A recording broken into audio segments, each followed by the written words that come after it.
न केवट आना मांगी नाव न केवट आना मांगी नाव न केवट आना मांगी नाव न केवट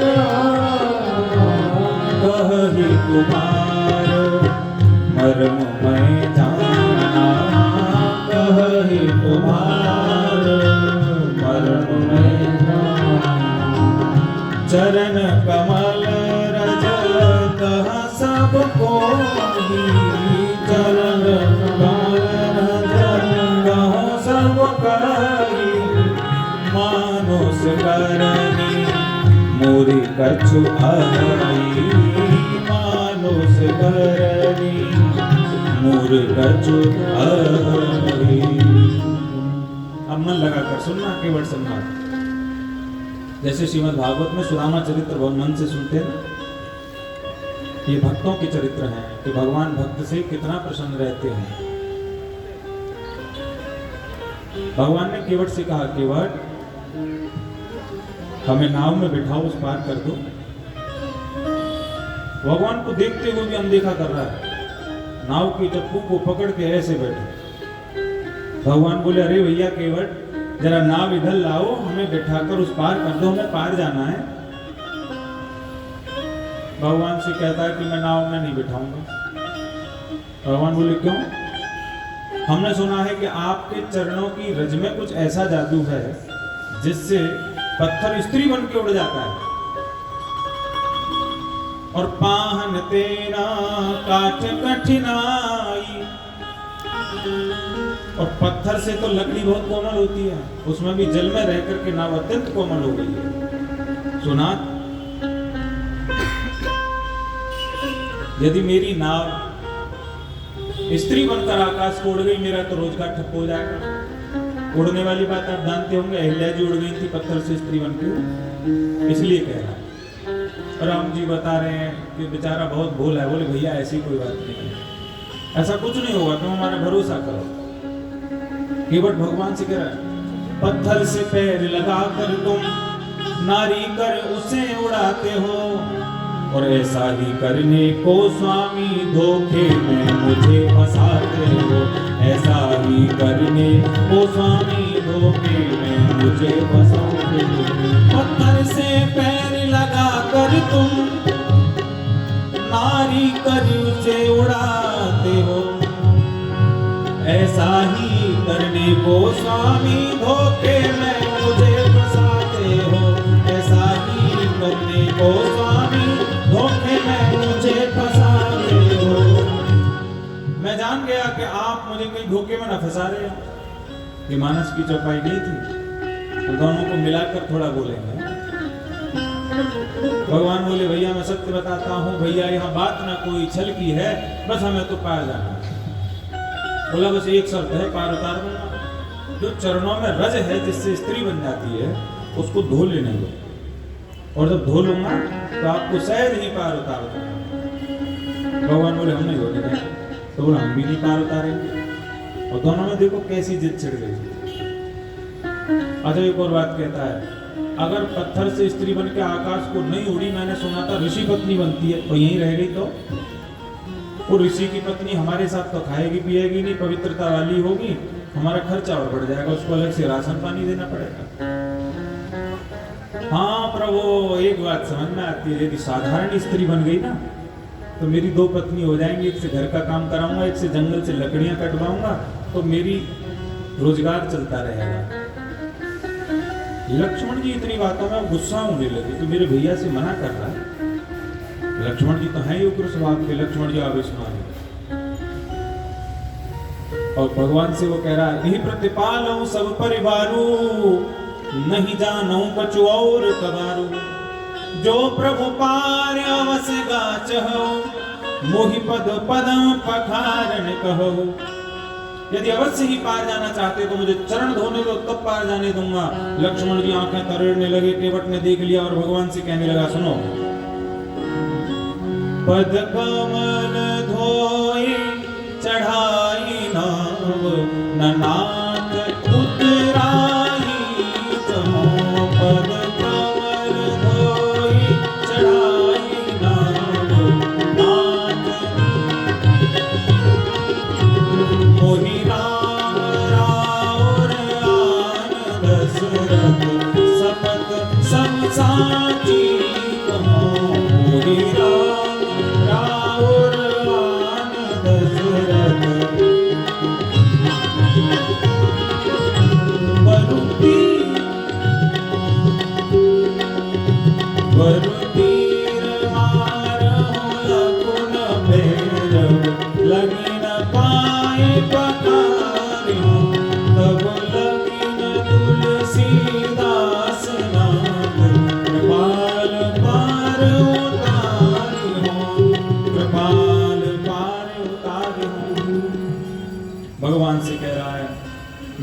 आपसे सत्य कहता हूं,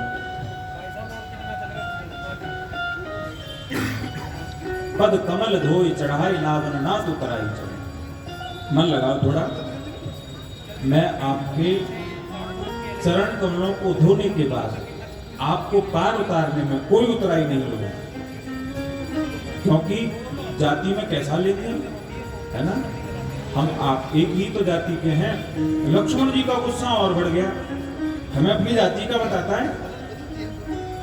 बोला महाराज हम एक ही जाति के हैं, मेरे प्रभु का काम है, मेरा काम है गंगा से पार करना और मेरे प्रभु का काम है भवसागर से पार करना।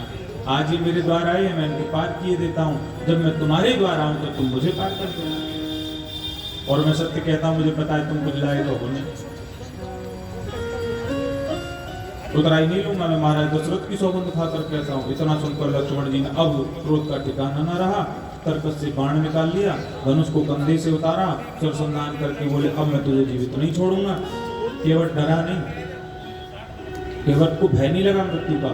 केवट कहता है महाराज आपको देखकर मुझे एक बात याद आती है। एक भैया मांग रहे हैं कि हमें बैठाओ उस पार कर दो, और दूसरे भैया शस्त्र दिखा रहे हैं। शस्त्र दिखाकर मांगने को डकैती डालना कहते हैं, इसको याचना नहीं कहते, मांगना नहीं कहते। या तो मांगना जारी रखो या लूटना जारी रखो। आप हमें लूट रहे हो प्रभु। और फिर केवट कहता है लक्ष्मण जी से कि सुनो मैं मरने से नहीं डरता। जिसके मुख से अंत में भगवान का नाम निकल जाता है वो भवसागर से पार हो जाता है। जिसके मुख में गंगा का जल डाल दिया जाता है मृत्यु के समय, वह भी मोक्ष को पा जाता है। और मैं तो गंगा के किनारे खड़ा हूँ, गंगा के जल में खड़ा हूँ, और मेरे सामने तो साक्षात सिया राम खड़े, और मैं मारा भी गया ना तो मेरे राम जी बहुत दयालु हैं, मेरी सब वाहिनी यात्रा को जाएंगे। हो सकता है कि मेरा दाह संस्कार करें। मेरा दाह संस्कार किया तो 13 दिन मेरे घर रुकेंगे, और मेरे बालक बच्चे परिवारी सब सेवा करेंगे, तो उन्हें भी 13 दिन भगवान की सेवा का लाभ मिलेगा। लक्ष्मण जी बोले हमें आज ही पार जाना है, और यह मार दियो तो 13 दिन और रुकना पड़ेगा। तो तुरंत बाण को तर्कस में डाल दिया। ये भक्ति है, काल के बाण को जो वापस करा दे। भक्ति में बहुत बड़ा बल है, विषम परिस्थितियों को भी टाल देती है। श्री लक्ष्मण जी महाराज शांत चुपचाप खड़े हुए, केवट मनमानी कर रहा है। अब हमारे और आपके मन में भी एक प्रश्न उठ सकता है। श्रृंगवीरपुर की जब चर्चा आती है वाल्मीकि रामायण में भी, तो श्रृंगवीरपुर का प्रत्येक व्यवसायी नौका का व्यवसाय करता था, अधिकांश लोग। तो राम जी दूसरी नाव क्यों नहीं ले रहे, उसी के पीछे क्यों पड़े? और दूसरा प्रश्न, गांव का प्रधान मुखिया, उसकी गांव में इतनी तो चलती है कि वो किसी से यह कह सकता है कि भाई हम कह रहे हैं ये काम करो। जिलाधिकारी का जिला में शासन चलता है, प्रदेश में प्रदेश के मुख्यमंत्री का, गांव में गांव के मुखिया को उतना तो चलना चाहिए, कम से कम कहना तो चाहिए था गोराज को कि मेरे राम मेहमान हैं, मेरे राम को बिना किसी दलील के चल उठा और पार कर दे। गोराज नहीं बोले, राम जी दूसरी नाव नहीं ले रहे। कारण क्या था? बोले क्योंकि दूसरी नौका थी नहीं। आज क्यों नहीं थी? बोले इसलिए नहीं थी, रात्रि को जब गोराज पहरा लगा, गोराज ने पहरा लगवाया सबका। केवट उस समय रो रहा था क्योंकि सभी नौकाओं को सजा रहे थे। कोई टूटी नाव को सजा रहा है, कोई आम्र पल्लव के तोरण लपेट रहा है, कोई रंग लगा रहा है, कोई धातुओं से सजा रहा है, जिसके पास जैसा धन था। केवट अत्यंत गरीब है।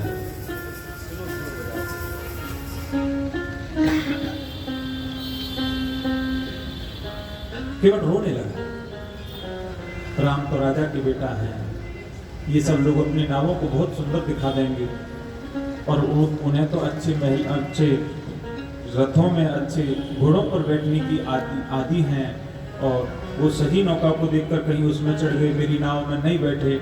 तो ये जीवन में एक ही अवसर आया है, एक ही अवसर आया है। राम जी यदि कल ऐसे किसी और की नौका में पार हो गए तो मेरा जीवन बेकार चला जाएगा।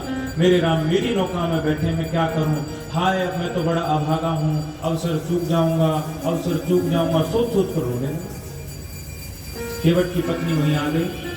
केवट की पत्नी ने केवट को समझाया कि राम जी को तो केवल भाव और प्रेम प्रिय है, राम जी को दिखावा नहीं आता। चलो गोराज ने तुम्हें बुलाया, पहरा लगा दिया। पहरा किस बात का लगा था जी? पहरा इस बात का लगा था कि राम जी जंगल में ठहरेंगे, कोई हिंसक जीव ना आ जाए। हैं? भगवान को किसी हिंसक जीव से भय हो सकता है क्या? क्या गोराज भगवान की महिमा को नहीं जानते थे?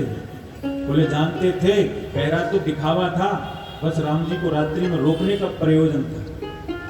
क्योंकि राम तमसा नदी पर सोते हुए प्रवासियों को छोड़ आए थे, कहीं हमें सोते हुए को छोड़ ना जाए, इसलिए गोहराज ने पहरा लगा दिया कि कोई ना कोई देख लेगा और उनको पकड़ के रोक लेगा कि जाओ मत, बैठे रहो, सुबह सेवा करेंगे तब विदा करेंगे। भगवान के यहाँ पहरा लगा रात्रि को। वही सत्संग जो सुमंत्र, गोहराज और लक्ष्मण का चल रहा था। राम जी तो पर ब्रह्म है, इनके चरणों में परमार्थ है, केवल सोचता है चरण भी धोऊंगा, नाव में भी बिठाऊंगा। अब मुझे युक्ति सूझ गई। रात्रि को गोहराज किसी कारण से बाहर निकले, उनके चरणों में लेट गया, पैरों को पकड़ लिया। गोहराज बोले कौन है भैया? अंधेरा था। बोले मैं केवट हूँ, क्या चाहता है? मुझे मेरा वरदान दो। एक बार जंगल में आप शिकार खेलने गए थे, प्यास लगी थी, मैंने जल पिलाया, तृप्त होकर आपने कहा तेने मेरे प्राणों की रक्षा कर दी, बता तुझे क्या दूं?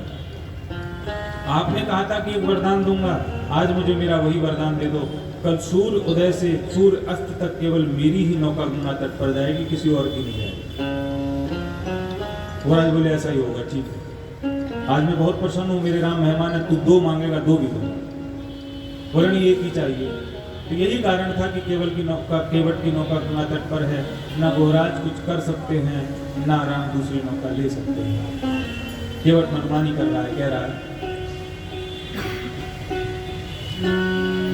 राम मेरी छोटी सी नाव, तेरे जादू भरे पाँव, और डर लागे मेरे राम, कैसे बिठा लूं तुम्हें नाव में। राम मेरी छोटी सी नाव, तेरे जादू भरे पाँव, डर लागे मेरे राम, कैसे बिठा लूं तुम्हें नाव में। राम मेरी छोटी सी नाव।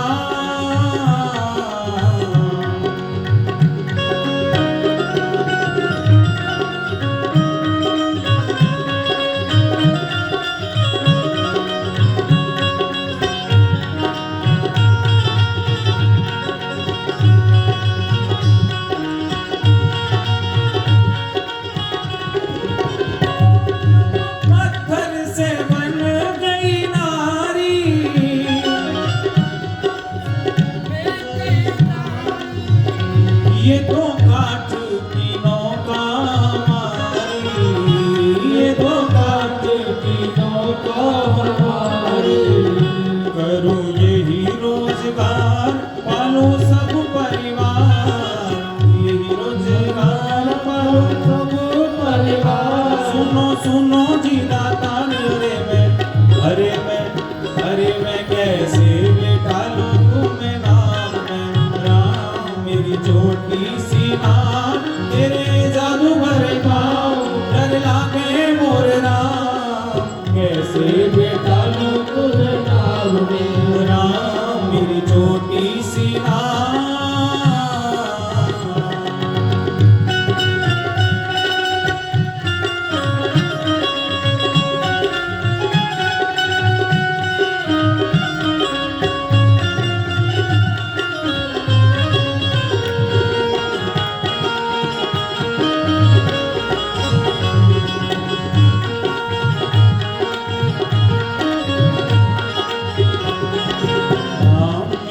छोटी सी नाव, तेरे जादू भरे पाँव, छोटी सी नाव, तेरे जादू भरे पाँव, लागे मोरे राम, अरे मैं कैसे बिठा लूं तुम्हें नाम में। राम मेरी छोटी सी नाव, तेरे जादू भरे पाँव, डर लागे मोरे राम, अरे मैं कैसे बिठा लूं तुम्हें नाम में।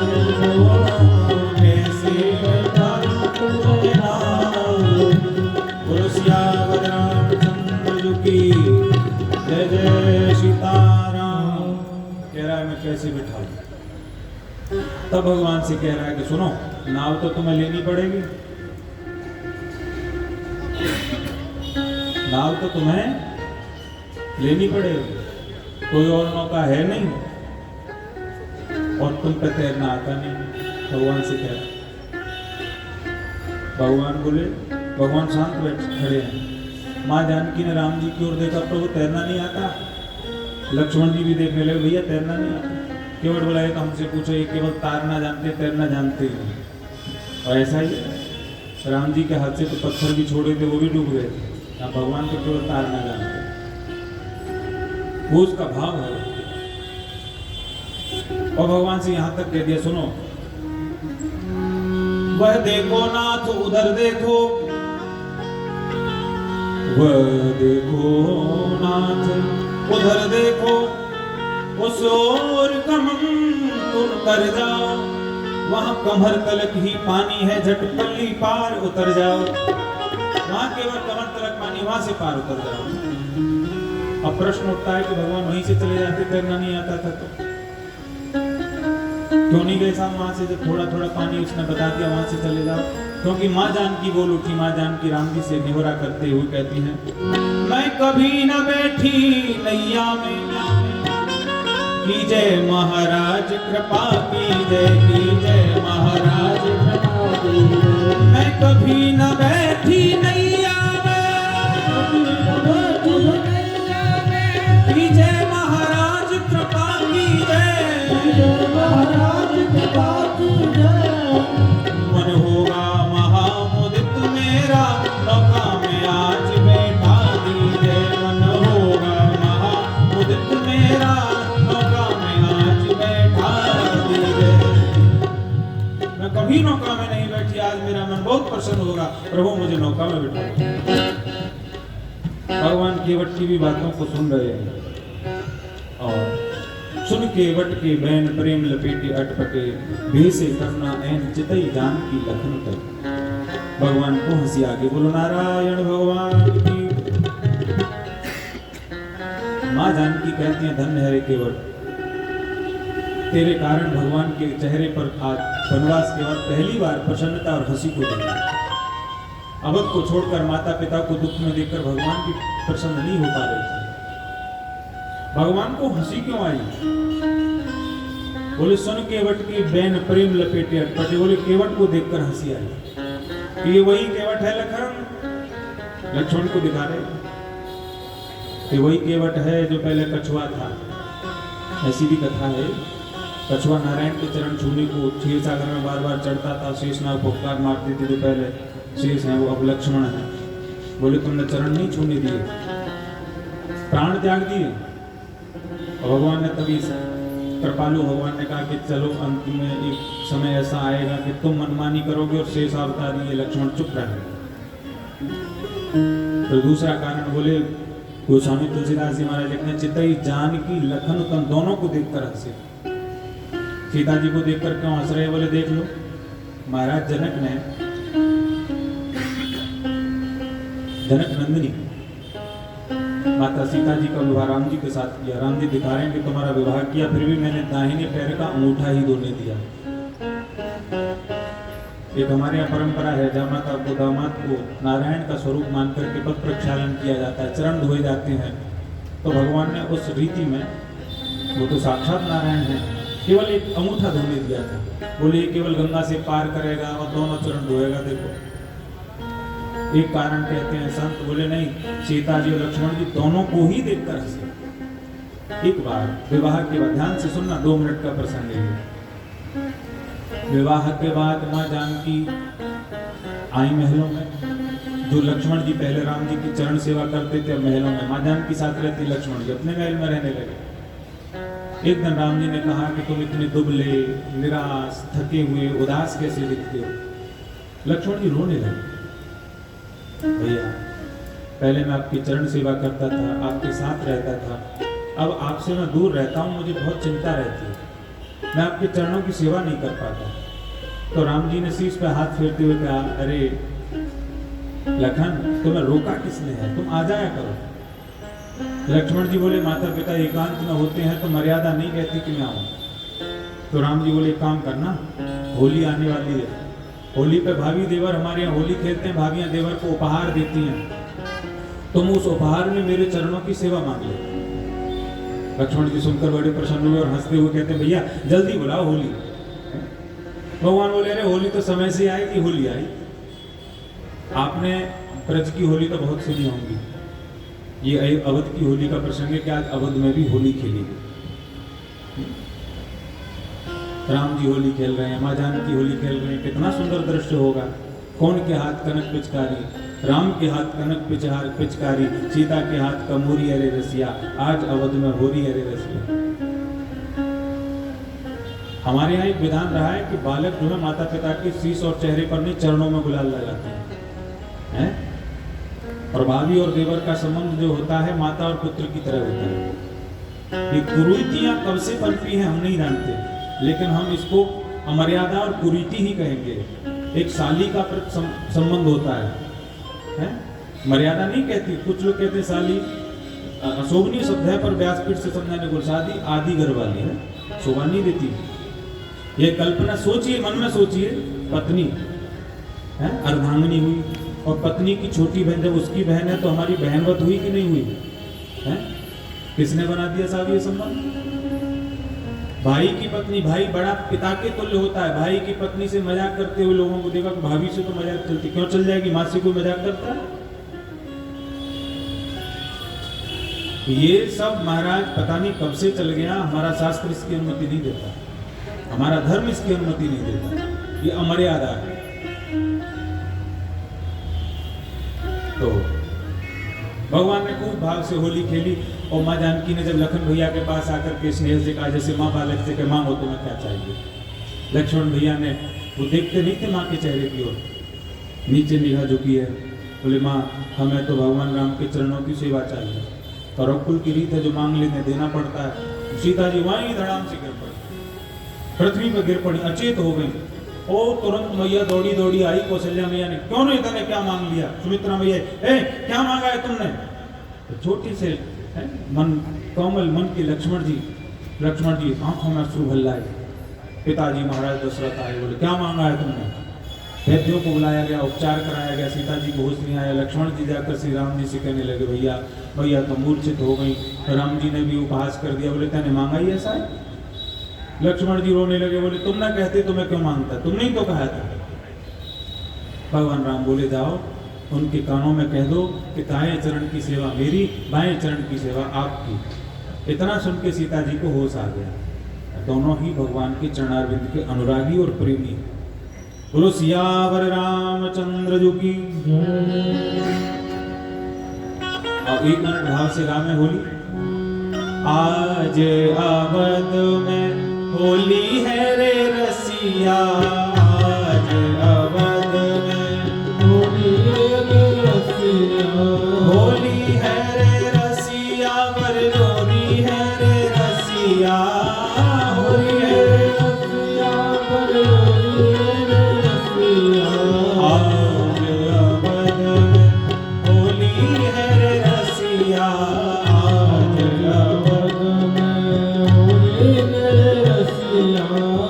कौन के हाथ कनक पिचकारी, कौन के हाथ कनक पिचकारी, कौन के हाथ कमोनी है रे रसिया, कौन के हाथ कमोनी है रे रसिया। आज अवध में होली है रे रसिया, आज अवध में होली है रे रसिया। राम के हाथ कनक पिचकारी, राम के हाथ कनक पिचकारी, सीता के हाथ कमोरी है रे रसिया, सीता के हाथ कमोरी है रे रसिया।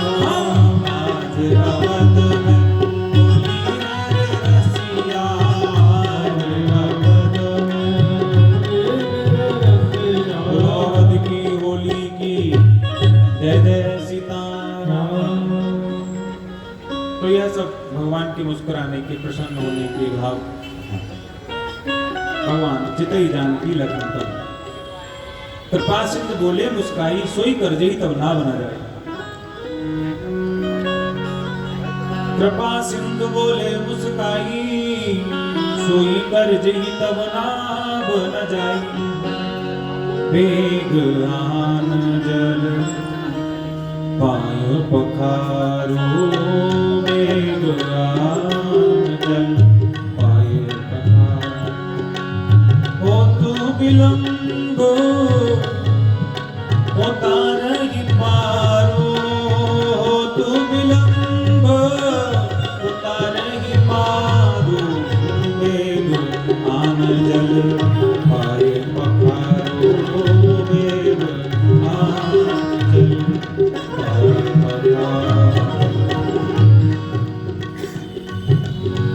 जासु नाम सुमिरत एक बार, जासु नाम एक बार। उतरहि नर सिंधु अपार, उतरहि नर सिंधु अपार। सोई कृपाल के बटहि निहोरा, सोई कृपाल के बटहि निहोरा। जेहि जग किए तेहो प्रभु तोरा, जेहि जग किए तेहो प्रभु तोरा। पद नकुली रख देव सरि हरि, पद नकुली रख देव सरि। सुनो प्रभु वचन मोह मति करसी, सुनो प्रभु वचन मोह। केवट राम रजाय सुपावा, केवट राम पानी कठबता भरि लय आवा, पानी कठबता भरि लय आवा। केवट राम रजाय सुपावा, केवट राम रजाय सुपावा। पानी कठबता भरि लय आवा, पानी कठबता भरि लय आवा। केवट ने भगवान की आज्ञा पाई और कठौते में जल भर लाया। कठौता क्या होता है? लकड़ी की नाव होती है। इसी प्रकार लकड़ी का एक पात्र होता है। जैसे कभी नाव में जल भर जाए तो उसको नाविक निकाल देता है उसी पात्र से। कठौते में क्यों लाया? क्योंकि भगवान उदासीन है,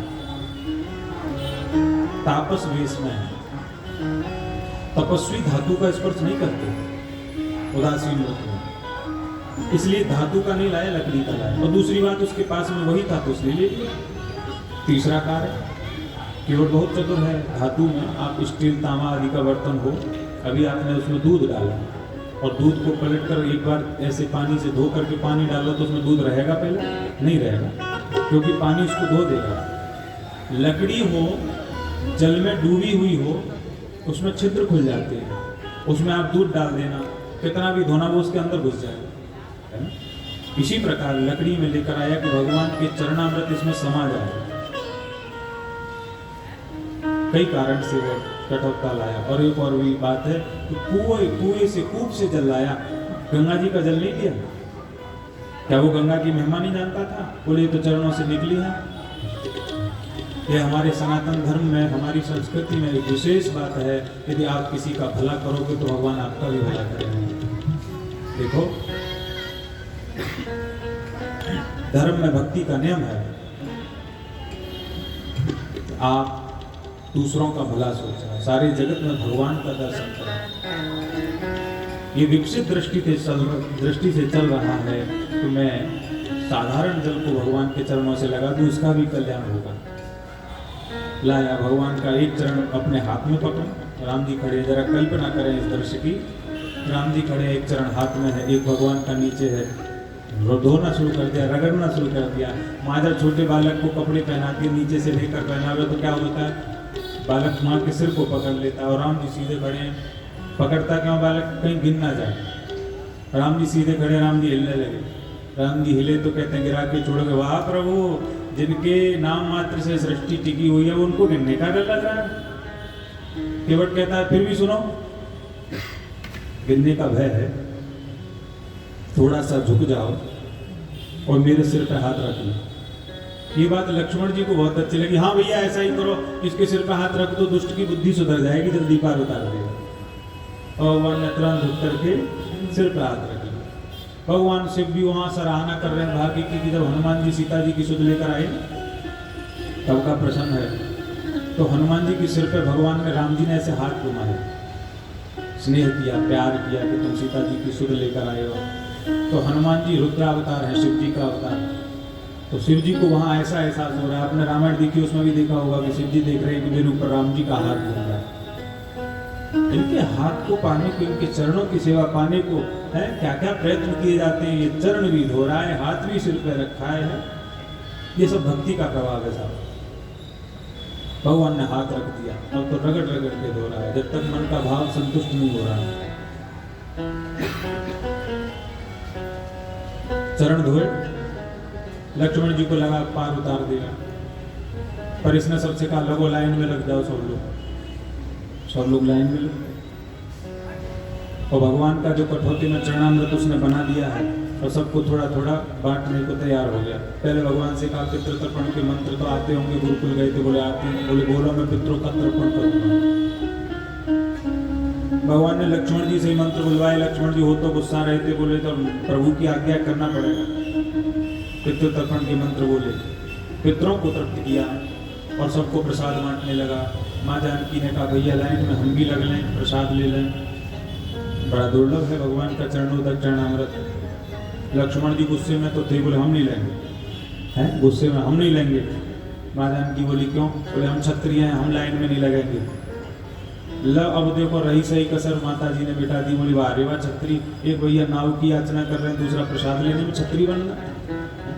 प्रसाद लेने में कभी पद की गरिमा और कभी अपना मैं ये नहीं दिखाना चाहिए कि मैं ऐसा, मुझे यही प्रसाद आया। जहां भी प्रसाद बट रहा हो, किसी मंदिर में, तीर्थ में, कथा में, कीर्तन में, चुपचाप लाइन में लग जाओ और वहां प्रसाद लेने का आनंद ही अलग है। कुछ एक स्थानीय तो होते हैं जो हमारे अहंकार को तोड़ने के लिए बने हैं, आनंद लेने के लिए बने हैं। यदि हर जगह अहंकार सिर पर सवार होगा तो जीवन तो बहुत भारी कटेगा। भैया प्रसाद को पाया, संत भगवान की जय। प्रसाद को पाया और उसके बाद में पद पखार जलपान कर आप सहित परिवार, पितर पार कर प्रभु पुन मुदित गयो लय पार। भगवान को उसने नाव में बिठा लिया है? और यहाँ सूत्र मिलते हैं। भगवान ने पहले सिया चढ़ाई, चढ़े रघुराई। माँ जानकी को पहले चढ़ाया, फिर खुद चढ़ गए। एक जगह, एक जैसे हमारे संत जी महाराज अभी पधारे हैं, ऐसे संतों का स्वभाव होता है कथा और कीर्तन में प्रसन्न रहना। एक संत जी रामचरितमानस पढ़ रहे थे स्टेशन पर बैठ के। एक नए किशोर ने, युवक ने, लड़के ने पूछा बाबा क्यों पढ़ते रहते, इसको क्या मिलता है इसमें? बाबा ने कहा इसमें बहुत कुछ मिलता है प्यारे, तुम ऐसा नहीं समझोगे। और उसने उपहास कर दिया बाबाओं का, सब बाबा ऐसे ही होते हैं, सब ऐसे ही पढ़ते रहते हैं, क्या मिलता है, ये तो सब बेकार की बात है। थोड़े समय बाद ट्रेन आई, ट्रेन चल दी, उसमें बैठ गए सब लोग, बाबा भी बैठ गए, वो लड़का भी बैठ गया। बाबा ने देखा कि वो रो रहा है, अरे रह गई। बाबा बोले क्या रह गई? कि मेरी पत्नी रह गई। बाबा बोले रामायण रामचरितमानस पढ़ी होती तो गलती नहीं करता, क्योंकि सिया चढ़ाए चढ़े रघुराई। पहले पत्नी चढ़ानी थी तब तू खुद चढ़ता। अरे तू युवा है, वो महिला है, रह भी जाता तू तो फिर दौड़ कर पकड़ता, किसी और साधन से आता। बोलो नारायण भगवान की। भैया भगवान को बिठा करके इस पार से उस पार ले गया, पर उतारा नहीं, उस पार से इधर ले आया वापस। सोचिए जरा, यहाँ से वहां ले गया, वहां से फिर नाव को ऐसे ऐसे घुमा दिया, फिर इधर आ गया। लक्ष्मण जी कह रहे हैं भैया पूछो ना इससे क्यों घुमा रहा है। लक्ष्मण जी की हिम्मत नहीं हो रही, बोले हम बोलते हैं तो हमारी तो बोलती बंद कर देता। लक्ष्मण जी बोले भैया पूछो। राम जी बोले अभी नहीं पूछ रहे, हो सकता है कि नाव को बांधने की रस्सी भूल गया होगा बेचारा, वहां भी तो बांधनी पड़ेगी ना नाव।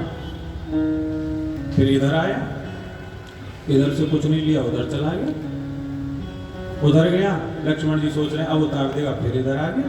लक्ष्मण जी फिर कहें भैया पूछो ना, खुद नहीं पूछ रहे डर के मारे कि फिर बोलती बंद करेगा। राम जी का लाडला है ना। उधर से इधर, इधर से उधर। तो राम जी कहते हैं केवट क्यों घुमा रहे हो बार बार? केवट बोला क्यों उब गए? तो राम जी चुप रहे। आप तो केवट ने उल्हाना दे दी भगवान को भी, अरे आपसे धन्य तो हम हैं, आप हमको 84 के चक्कर में ऐसे ऐसे घुमाते रहते हो, कभी आपसे कहा क्यों घुमा रहे हो? तो राम जी ने बात घुमाया, बोले हमें ये डर लगता है कि ये गंगा जी की धारा बहुत तेज है, कहीं गिर ना जाए। बोले वाह प्रभु, जो अंगूठे से निकले उसी में डूबने का डर लग रहा है। फिर भी बड़े भाव से प्रार्थना करता है, मेरी नौका में लक्ष्मण राम, गंगा मैया धीरे बहो। मेरी नौका में लक्ष्मण राम, गंगा मैया धीरे बहो।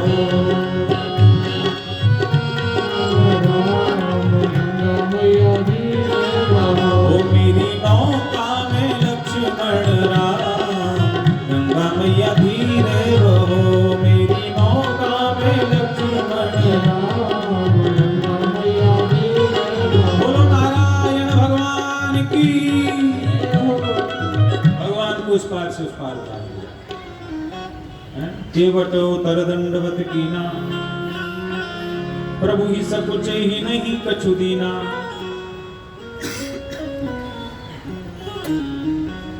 उतर ठाड़ भई सुरसर रेता, सिया राम को लखन समेता। केवट ने भगवान को दंडवत किया, भगवान को संकोच हुआ, हमने इसको उतरा ही नहीं। देखो किसी पर किसी का कर्जा हो, तो जिस पर कर्जा है और जिसका है वो उससे कह दे भाई साहब नमस्कार, तो उसको नमस्कार भी ये लगेगी कि कब दोगे, है ना? ऐसे ही तो लगेगा कि कुछ कहना दे।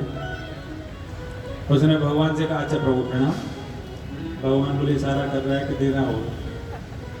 अब यहाँ पर देखो मानस की चौपाइयों के शब्द भी बता देते हैं कि गहराई क्या है। सीता शब्द नहीं आया, जानकी शब्द नहीं आया, नहीं माता जी के लिए सीता शब्द आया, पर राम जी के लिए प्रभु स्वामी ऐसा शब्द नहीं आया। बोले पिय ही की जाना नहारी। राम और माँ जानकी के संबंध को एक प्रियतमा पत्नी और प्रिय पति के रूप में गोस्वामी तुलसीदास जी महाराज दिखा रहे हैं कि पत्नी हो तो ऐसी कि पति के मन की जानने वाली है। पति और पत्नी में प्रेम कैसा हो? पिया ही की सिया जान निहारी, पिया ही की सिया जान निहारी, पिया ही की सिया जान, पिया ही की सिया जान निहारी।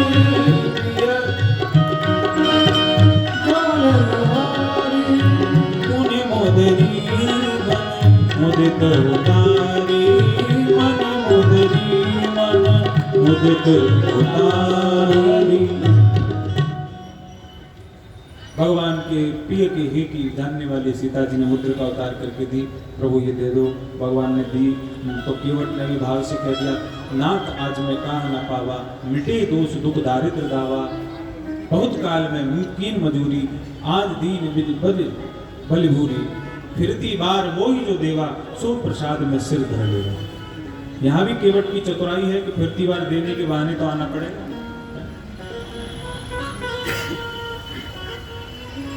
ऐसा भी कहते हैं कथाकार, जिस नाव में भगवान श्री राम को बिठाया है, उस नाव में उस दिन के बाद केवट ने फिर किसी को नहीं बिठाया। एक सुंदर स्थान पर रख दिया और उसको तो मंदिर की मूर्ति की तरफ पूजा करता है। जिस कठौती में भगवान के चरण धोए हैं उसको भी अपने पूजा गृह में रख दिया और नित्य भगवान की भक्ति में वह भी 14 वर्ष डूबा रहा। बोलो नारायण भगवान की। बहुत कीन प्रभु लखन सिय नहीं कछु केवट ले, विदा कीन करुणा यदन भगति विमल बर दे।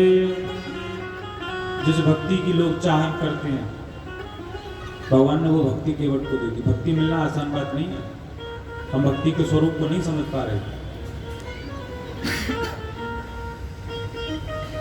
भक्ति कौन है? श्रीमद् भागवत के महात्म के जो 6 अध्याय हैं, प्रथम स्कंद से भी पूर्व, उनमें भक्ति महारानी की कथा आती है कि वृंदावन में उनके पुत्र ज्ञान और वैराग्य मूर्छित पड़े हैं। नारद जी ने युक्ति करी, वो दुखी थी। नारद जी ने बताया कलयुग का प्रभाव है, ज्ञान वैराग्य को कोई नहीं पूछता। वृंदावन है जिसके कारण भक्ति जीवंत है। वृंदावन में भक्ति नित्य विराजती है। भक्ति दुखी थी। कोई व्यक्ति यदि हीन भावनाओं में चला गया हो, उसकी हीन भावना को पैसों से दूर नहीं किया जा सकता, अच्छे घर से दूर नहीं किया जा सकता, महंगी गाड़ी से दूर नहीं किया जा सकता। उसको सुंदर विचार उसके मन में उड़ेल दिए जाए। कोई थका हुआ व्यक्ति मन का हो, उसको ऊर्जा भर दी जाए उसके मन में, तो वो कुछ भी कर सकता है। भक्ति महारानी उदास यह थी कि मेरे बाल वृद्ध हो गए, मेरा क्या होगा। तब नारद जी ने याद दिलाया, अरे भक्ति तुम कोई साधारण नहीं हो। कौन है भक्ति? बोले जिनकी दासी है मुक्ति, है मुक्ति की दुनिया चाह करती है, वो तो भक्ति की दासी है। और भक्ति का पद इतना ऊंचा है, भगवान ने ज्ञान वैराग्य को तो उनका बेटा बना दिया। भक्ति जिसके हृदय में आती है, मुक्ति अब कलयुग में पृथ्वी पर नहीं रहती। मुक्ति ने कलयुग को आए देख करके कह दिया भक्ति महारानी से कि आपकी आज्ञा हो तो मैं गोलोक को चली जाऊं, यहाँ से आप जिस पर इशारा कर देंगे मैं उसे वहां स्वीकार कर लूंगी। और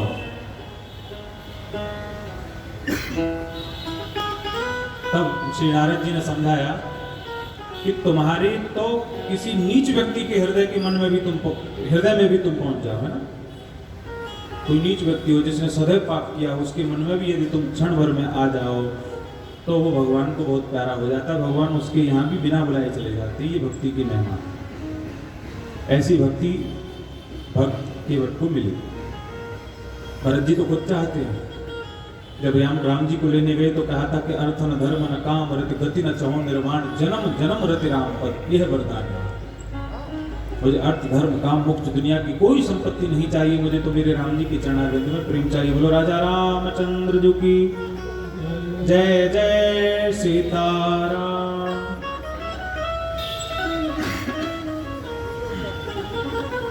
आओ हमने केवट संवाद को थोड़ा सा विस्तार किया है, अब आगे की कथाओं को संक्षेप करें क्योंकि कल विराम देना है, कथा बहुत शेष है। भगवान भरद्वाज जी के आश्रम में गए। प्रभु भरद्वाज पही आए, करत दंडवत मुनि गुर लाए। मुनिवर ने कहा आज सफल तप तीरथ त्यागू, आज सफल जप जोग विरागू। आज मेरा सब कुछ नियम संयम धर्म सब सफल हो गया क्योंकि मैंने तुम्हें दर्शन कर लिया। अब एक बात ये गांठ बांध लेना, भगवान के दर्शन ही तो समस्त तपस्याओं का फल है। अब एक प्रश्न हमारे मन में उठता है, यदि भगवान का दर्शन हो जाए तो वो भी तो एक बहुत बड़ा पुण्य का कार्य हो गया। इसका फल क्या होगा? भगवान के दर्शन का फल क्या होगा? राम जी को देख के भरत जी ने अपने मन में यह सोच लिया है, ये भरद्वाज जी ने, मैंने राम जी को देखा, मेरी समस्त सिद्धियों का फल मिल गया। अब राम को देखने का भी कोई फल जीवन में मिलेगा, क्या मिलेगा वह देखेंगे। राम जी को जाना हुआ,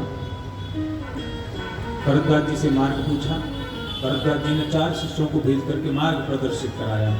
भगवान पहुंचे वाल्मीकि जी के आश्रम में,